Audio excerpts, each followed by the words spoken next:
Hello everyone, good morning. তো সবাই কেমন আছো? আশা করছি সবাই খুব ভালো আছো। আর হ্যাঁ, আমরাও কিন্তু ভালো আছি। তো কথাতেই আছে, কোনো কাজ যদি পিছিয়ে পরে করবো বলে রেখে দিই, সেটা কিন্তু পরেই হয়ে যায়। তো সেরকমই একটা ঘটনা কিন্তু আমার সাথেও হয়ে গেছে। যাই হোক, তোমাদের সঙ্গে এখন যে ভিডিওটা শেয়ার করছি, সেটা কিন্তু বেশ কয়েকদিন আগেকার একটা ভিডিও, মানে বলতে পারো পুজোর সময়কার, দুর্গাপুজোর সময়কারই একটা ভিডিও। তোমাদের সঙ্গে শেয়ার করা হয়নি। আমরা ঠাকুর দেখতে বেরিয়েছিলাম কোথায়, সেটা কিন্তু তোমাদের সঙ্গে শেয়ার করা হয়নি। বলেছিলাম করবো, কিন্তু নানা রকম কাজের চাপে না আর হয়ে ওঠেনি। তো এই হয় আর কি, সময়ের কাজটা সময় না দিলে যদিও ভালো লাগে না, কি আর করা যাবে। যাই হোক, তোমরা সবাই একটু ম্যানেজ করে দেখে নিও। তো যাই হোক, আমরা কিন্তু সপ্তমীর দিনই বেরিয়ে গেছিলাম ঠাকুর দেখতে। হ্যাঁ, তোমাদের সঙ্গে আগেই ভিডিওতে শেয়ার করেছি, তখন কিন্তু আমার দেওর আমাদের এখানেই ছিল। তো আমরা চারজনেই মিলে সকাল সকাল বেরিয়ে গেছি, কারণ সোনাকে নিয়ে যাব। রাতে গেলে মানে ভিড় হতে পারে, দেখতেও প্রবলেম হবে, ওই জন্য কিন্তু রাতে আর বেরোয়নি। মানে ঢুকতে ঢুকতে রাত হয়ে গেছিলো। যাই হোক, বাড়িতে তারপরে আমরা বেরিয়েছিলাম 12টা সাড়ে 12টার দিকে, সকাল টাইমেই। তো দেখো, তারপরে কিন্তু প্রথমেই, যেহেতু দিল্লিটা আমাদের এখনও সেভাবে কিছুই ঘোরা হয়নি, তো প্রথমেই যেতে গিয়েই কিন্তু গুরুদুয়ারা পড়েছিল। তো সেখানেই ভাবলাম যে সোনাকে নিয়ে এখানেই প্রথমে ঢোকা যাক, যেহেতু জায়গাটা বুঝতেই পারছো, কোনো মন্দির মসজিদ মানে ঠাকুরের পবিত্র স্থান, কিন্তু একটা অন্যরকম শান্তি কাজ করে। তো কি মনে হলো যে যাই হোক, ঠাকুর তো দেখতেই পারবো এসছি যখন, কিন্তু প্রথমে আমরা এখানেই আগে ঢুকে দেখে তারপরে আর কি ঠাকুর দেখতে যাব। কারণ এখানে পরে আর আসার হয়তো হয়ে উঠবে না, কোন রাস্তা হয়তো অন্য রাস্তায় চলে গেলে। যার জন্য বললাম যে যাওয়ার সময় যখন এখানেই প্রথম আসলাম, তো এখান থেকেই ঘুরে যাই। তো দেখো, জুতো রেখে সাইডে মানে রাখার জায়গা থাকে, তো সেখানে রেখে কিন্তু আমরা চারজনেই চলে গেলাম ওখানে। বেশ দারুণ জায়গাটা, মানে কি বলবো, শান্ত স্নিগ্ধ। আর রোদটা বেশ ভালোই লাগছিল তখন, খুব একটা গরম লেগেছে তা কিন্তু না, কারণ এখানে দিল্লিতে একটু আগে আগেই ঠান্ডা ঠান্ডা ভাব পড়ে যায় আর কি, যার কারণে বেশ ওয়েদারটা খুবই ভালো লাগছিল। আর দেখো, আমরা চারজনেই আর কি উঠে যাচ্ছি। সোনাকে ওর বাবা কোলে নিয়েছে, আর আমি আমার দেওর এখানেই আছি। তো বলছে সবাইকে যে মানে জুতো তো সবার বাইরে রাখা ছিল, সোনার জুতোটা যেহেতু পরা ছিল, বললে ওটাও খুলে দিতে। তাই সোনার জুতোটা খুলে ওর বাবা আবার একটু হাত ধুতে গেছিলো। আর এখানে ঢোকার তো একটা নিয়ম আছে, যে মাথায় ওড়না বা ছেলেদের যে রুমাল, সেটা মাথায় দিয়ে আসতে হবে। তো ঢোকার ওখানেই বলেছিল যে ওটা দিয়ে আর কি ভেতরে ঢোকো। তো সেই জন্য আর কি মাথায় ওটা দিয়ে নিয়েছে। আমার মাথায় আমার মানে যেটা পড়াছিলাম তারই ওড়না দেওয়া ছিল, এই আর কি। তো যাই হোক, মানে ফার্স্ট টাইম আমি এরকম জায়গাতে এসছি। আগে মানে কোনো দিন অন্য কোথাও যাওয়া হয়নি, যেহেতু আমার খুব ভালোই লাগলো জায়গাটা। প্রসাদ খেলাম, দারুণ লেগেছে সত্যি কথা বলতে। এই প্রথমই এরকম জায়গা আমি এসেছি, ফার্স্ট টাইম। তো তারপরে দেখো, ওখান থেকে ঘুরেই পাশেই ছিল আর একটা পুজো প্যান্ডেল। তো সেখানেই কিন্তু আমরা আস্তে আস্তে ঢুকে যাচ্ছি। তো এখানে কিন্তু প্রত্যেক দিন রাতে কিন্তু লাইন দিয়ে ঠাকুর দেখে, মানে কলকাতার মতোই বলতে পারো, কিন্তু যেহেতু দুপুর টাইমে আর ভিড় ছিল। আর সবথেকে একটা ভালো লাগার বিষয় ছিল, আমাদের ওখানে যেমন ভোগ খাওয়ায়, এখানেও কিন্তু ভোগের খাওয়ানোর বিষয়টা ছিল। দাও তোমাদের সঙ্গে একটু শেয়ার করছি, দেখো। তার আগে দেখো, প্যান্ডেলটা একটু দেখিয়ে নিই। তো দেখো কি দারুণ, মানে ঠাকুরের প্রতিমাটা দেখে এত ভালো লাগছিল, কি বলবো। মানে যে কলকাতায় না থেকেও, মানে আমরা সবাই জানি বাঙালিদের পুজো বলতে কলকাতা, এর অন্যথা হয় না, কিন্তু তারপরেও মানে দিল্লিতে বসে যে এরকম একটা প্রতিমা দেখা মানে যাবে, আমার মানে এতটা ভালো লাগছিলো, তোমাদের সঙ্গে বলে বোঝাতে পারবো না। দারুণ লাগছিলো, মানে পুরো মনে হচ্ছিলো যেন কলকাতার কোনো একটা পুজো প্যান্ডেলেই হয়তো মানে ওই টাইমে আছি। পাশেই তোমাদের সঙ্গে একটু শেয়ার করলাম, মানে ঢাকিদের একসঙ্গে ঢাক বাজানো, আর পুরোহিতদের সব একই রকম ড্রেস পরে মানে পুজো দেওয়া, বিষয়টা আমার দারুণ লেগেছে সত্যি কথা বলতে। মানে ভীষণ মন ছুঁয়ে গেছে। আমি বলছিলাম যে মানে সোনা যদি একটু বড় হতো, একটু বেশি দিন আসা যেত, 1 থেকে 2 দিন মানে বেশি আসতে পারতাম, কিন্তু যেহেতু সোনা ছোটো, আর তখন একটু ঠান্ডা সর্দিও টেন্ডেন্সি চলছিল, আমি ওই জন্য আর বারবার বেরও করতে পারছিলাম না ওকে, একদিনই এসেছিলাম।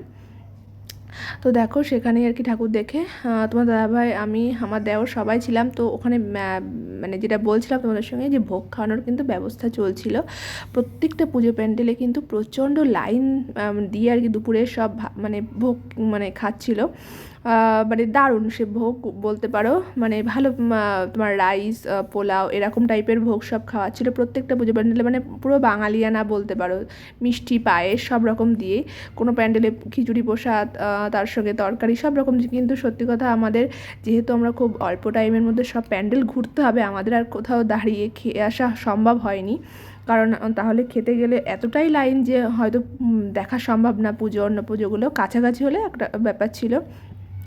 মানে দাদা ভাইকে বলছিলাম যে ভোগ খাওয়ার জন্যই হয়তো একদিন আলাদা করে আসা উচিত এখানে, এতটাই আর কি লাইন, আর ভালো লাগছিলো, মানে সবাই খাচ্ছে ঠাকুর দেখতে যারা এসছে, খুব সুন্দর লাগছিলো জায়গাটা। আর দেখো পরপর কিন্তু তোমাদের সঙ্গে একের পর এক পুজো প্যান্ডেল শেয়ার করছি। তো মানে দিল্লিতে থেকে এইগুলো দেখতে পারাটাও কিন্তু একটা ভাগ্যের ব্যাপার। মানে এগুলো না দেখলে মিস করে যেতাম। আর এত সুন্দর পরিবেশ, দেখো কী রোদ্দুর, মানে তার মধ্যে ছবিটা তুলেছি বলে একটু ইয়ে হয়ে গেছে। তো এটাও একটা মানে পুরো মেলা হচ্ছে বলতে পারো। তো প্রতিমাগুলো তোমাদের সঙ্গে একটু একটু করে শেয়ার করে নিচ্ছি। আর এটাই কি তোমার দাদাভাইকে বলছিলাম যে ভোগ খাওয়ার জন্য হয়তো আলাদা একদিন আসতে হবে, কারণ এভাবে ঘুরে একদিনে সব সম্ভব না। তো প্রতিমাগুলো একটু তোমাদের সঙ্গে শেয়ার করে নিচ্ছি। আমার তো দারুণ লেগেছে, প্যান্ডেলগুলোও ভালো হয়েছে, মানে দিল্লি হিসেবে যথেষ্ট সুন্দর বলতে পারো।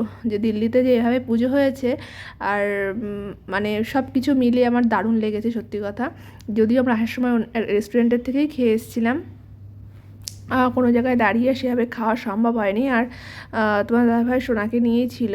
আর কি বলবো, মানে সোনার শরীরটা তো একটু খারাপ চলছিল, যার কারণে সেভাবে আর অতটা ইয়ে করা হয়নি। আর একদিন বেরোনোরও ইচ্ছা ছিল। ও দাঁড়াও, তোমাদের সঙ্গে একটু শেয়ার করি। তোমার দাদাভাইকে আগের দিন গেছিলাম না শপিংয়ে, যে ড্রেসগুলো কিনতে, তোমাদের সঙ্গে তো তখন শেয়ার করা হয়নি। তো এই যে ড্রেসটা, এটা কিন্তু তোমার দাদাভাইকে এবছর পুজোতে আমি দিয়েছি বলতে পারো। আর পাশে আমার দেওর, ও দুটো শার্ট নিয়েছে, দুটো প্যান্ট ওরা দাদাই দিয়েছে। তো এই হয়েছে পুজোর মার্কেটিং। আর তোমার দাদাভাই জুতো নিয়েছে 2 জোড়া, সেগুলো আর তোমাদের সঙ্গে শেয়ার করতে পারলাম না। যাই হোক, তো এটা আর একটা শার্টও নিয়েছে তোমার দাদাভাই, সেটা পরা হয়নি যদিও। একদিন যেহেতু বেরিয়েছিলাম, তো দেখো সোনাকে যেহেতু এসি চলছিল ওই জন্য একটু ওকে স্টল দিয়ে পেঁচিয়ে নিয়েছিলাম। আর এখানে দেখো আমরা রেস্টুরেন্টে চলে এসেছি, খাবারের জন্য ওয়েট করছিলাম। তো দেখো সোনা আমার কাছে না আসলে মানে থাকতে চাইছিল না, যার কারণে আমি কোলে নিয়েই ওকে মানে খাচ্ছিলাম। তোমার দাদাভাই আমাকে মানে আমাদের সব গুছিয়ে দিচ্ছিল। তো আগের বছরও ঠাকুর দেখতে এসে কিন্তু এই রেস্টুরেন্টেই বসে খেয়েছিলাম, যার কারণে খুব ভালো লেগেছিলো। তো সেই কারণেই আর কি এবছরও চলে এসেছি। বেশ ভালো খেতে, পুরো একদম কলকাতার স্টাইলের বিরিয়ানি দেয়, এগ দেয়, আলু, মানে সব কিছু দিয়েই। আর সোনা দেখো দুষ্টুমি করছে, ওর শরীরটা ভালো নেই বলে মানে খুব একটা ইয়ে করছিলও না।